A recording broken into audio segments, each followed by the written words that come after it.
So, hi! Para sa pumili ng deck number 3. Okay? So, let's see. Silipin muna natin.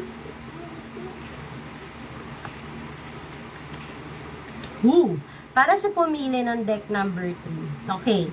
Meron kang mga bagay na hinihintay mo na parang atat na atat ka, you're looking for quick result. Hindi ka makapag-intay ng tamang timing or tamang pagkakataon sa mga ginugusto mo. Ang dami mong bagong ideas dito sa bagay na hinihintay mo or ginugusto mo na hindi ka mapakali, no? But kasabay ng mga bagong ideas na yan, ingatan mo mabuti kasi pwedeng magkaroon ng kaakibat na conflicts yung pagmamadali mo at yung mga idea na binubuo mo para mamadali itong bagay na to, no? Wag kang magiging mababaw, wag kang maging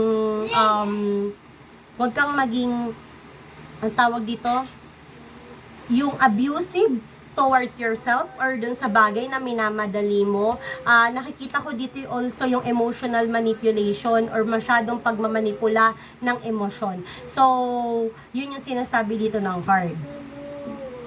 Pagdating sa advice sa'yo, pagdating sa usaping pag-ibig, it is important right now to take a step back and spend some time alone. Instead of placing your focus on another, now is the time to give to yourself. Wow! So, parang in connection siya dito, no? Sa Knight of Coins in reverse, na parang may minamadali ka, may hinihintay ka, may minamadali ka. Sinasabi dito, in connection, sinasabi dito na step back ka daw muna ngayon kung hindi pa binibigay sa'yo ngayon, ano? Alamin mo muna siguro yung self-worth mo, no? Kaya you have to spend time alone, no? Instead na mag-focus ka sa mga bagay na masyado nating minamadali or atat na atat tayo. Love life to. Then, sa life lesson or yung guidance naman para sa ating life.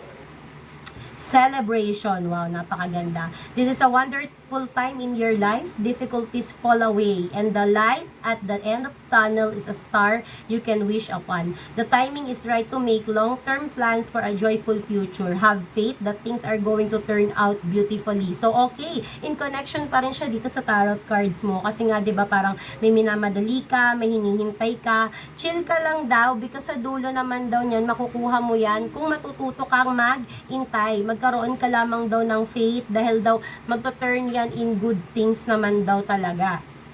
Then, eto naman yung sagot sa katanungang naglalaro sa isipan mo. Listen to your intuition. So, lagi ka daw makinig sa iyong kutob. Okay? So, ciao!